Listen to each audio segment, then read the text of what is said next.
dos setores mais regulados e criticados do mundo, é também o mais lucrativo. Em 2025, gerou 1,3 trilhão em lucro líquido, o maior total já registrado por qualquer outro setor em toda a história da economia moderna, segundo o McKinsey Global de 2026. E você provavelmente já tem uma parte disso na sua carteira sem nem ter percebido. Estamos falando dos bancos. Se você tem VT ou qualquer outro ETF que acompanha o mercado global, você já carrega bancos. JP Morgan, HSBC, BNP Paribas. O setor financeiro representa cerca de 20% desse índice. Você está dentro disso. Em julho de 2026, chegou o AB3, o primeiro instrumento dedicado exclusivamente ao setor bancário brasileiro. Entender o que ele é e o que ele não é muda a forma como você lê o que já tem na carteira. Eu sou Nicole Weber, profissional certificada, e nesse canal eu analiso investimentos como especialista e explico para você como quem também investe. A análise que a gente vai fazer hoje começa 2000 anos atrás e termina com uma pergunta. Para entender por que esse setor consegue gerar 1,3 trilhão de dólares em um único ano, mais do que qualquer outro setor, em qualquer época, é preciso entender o que ele faz. E essa resposta começa muito antes do mercado financeiro moderno. O setor bancário existe há mais de 2000 anos. A lógica sempre foi a mesma. Quem tem capital empresta para quem precisa produzir e cobra pelo risco e fica com uma parte do resultado. Essa função nunca mudou. E a prova mais antiga disso ainda está em pé. O banco mais antigo que nunca fechou as portas foi fundado em 1472 em Siena, na Itália, e está ativo até hoje, mais de 550 anos depois. Atravessou guerras mundiais, revoluções, hiperinflações, colapsos de moeda. O setor sobreviveu a tudo e em nenhum país ele sobreviveu gerando tanto resultado quanto aqui no Brasil. Por quê? Porque o Brasil combina dois elementos que raramente coexistem: concentração bancária e taxa de juros estruturalmente alta. O resultado entre 2010 e 2025, a mediana de retorno dos bancos brasileiros foi de 17,4% ao ano. Nos Estados Unidos, 11%. E o Brasil ficou à frente em todos os 16 anos, ano após ano. Concentração significa que os maiores bancos do Brasil controlam mais da metade de todos os ativos do sistema financeiro nacional. Menos concorrência, spreads maiores. A diferença entre o que o banco capta e o que cobra do cliente. No Brasil, esse spread é estruturalmente mais alto do que qualquer outra economia desenvolvida. Spread alto significa margem alta. Some isso a Selic. Quando a taxa básica sobe, o custo de captação do banco sobe, mas o que ele cobra do cliente sobe mais ainda. O resultado: 255 bilhões em lucro total dos bancos brasileiros em 2025, o maior recorde já registrado. O Itaú sozinho encerrou o ano com um ROI de 22,5%. O ROI é o retorno que o banco gera sobre o capital dos acionistas. E esse retorno ele não está distribuído da mesma forma pelo mundo. Não é coincidência, é concentração com juros altos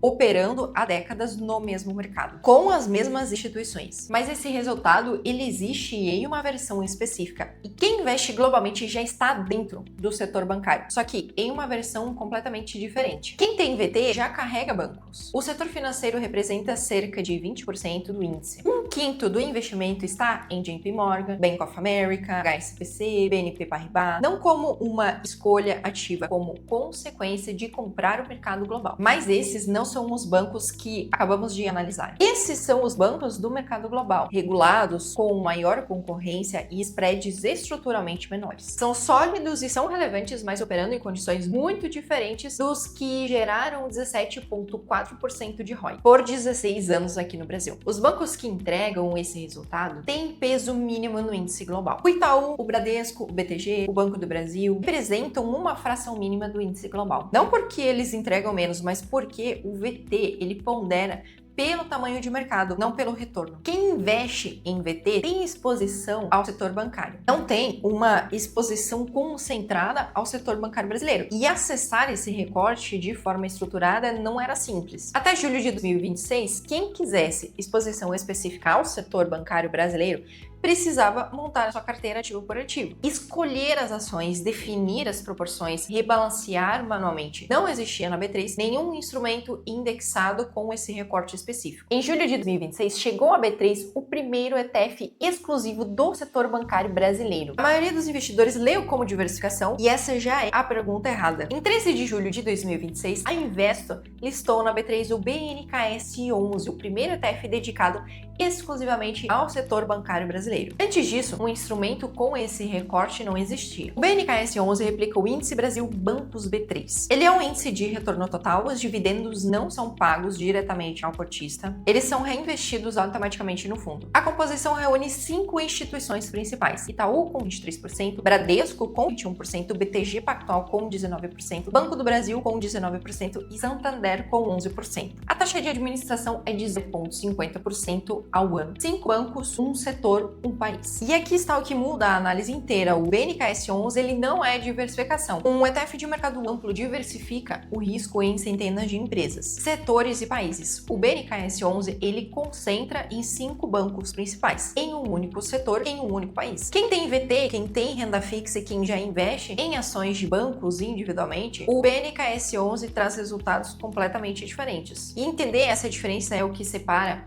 uma decisão de alocação de uma aposta setorial. Um ETF setorial é uma decisão de dar mais peso a um setor específico do que o mercado daria naturalmente. Não é neutro, é uma decisão ativa de concentrar em uma única direção. O que isso significa na prática? Quem adiciona o BNKS 11 a uma carteira existente está aumentando conscientemente a exposição a um setor e a um país específicos. Não importa se a carteira tem VT, ações avulsas ou só renda fixa. O resultado é mais concentração no setor bancário, não menos. Os riscos são concretos. O Banco Central pode mudar regras de spread e depósito compulsório. Bancos públicos respondem a pressões além da lógica do mercado. Em 2025, o Banco do Brasil viu o ROI cair de 21% para 11% por inadimplência do agronegócio. No mesmo ano em que o Itaú entregou 22,5%, dois ativos resultados opostos, o mesmo instrumento. A pergunta não é se o BNKS é bom, é o que ele faz na sua carteira. E essa resposta ela começa pelos seus números, o que você já tem. Qual é a sua exposição atual ao setor bancário? Quanto Brasil você já tem na sua carteira? O setor mais lucrativo da história passou 2.000 anos sendo construído sobre uma lógica simples. O Brasil tornou essa lógica ainda mais rentável e em julho de 2026 chegou a B3 um instrumento que permite acessar exatamente essa versão. Mas o que chegou é uma ferramenta de concentração, não de diversificação. Você provavelmente chegou nesse vídeo sem saber exatamente o que o BNKS 11 era. Agora sabe o que ele é e o que ele não é. O próximo passo não está no instrumento, está na carteira inteira. A Oxygen trabalha com planejamento financeiro para quem quer estruturar uma carteira nas maiores economias e em moeda forte. Se você tem pelo menos 300 mil investidos e quer entender como instrumentos como o BNKS 11 se encaixam ou não na sua estratégia, o link para agendar uma reunião está na descrição do vídeo. Para você acompanhar as próximas análises, se inscreva aqui no canal. Até o próximo vídeo.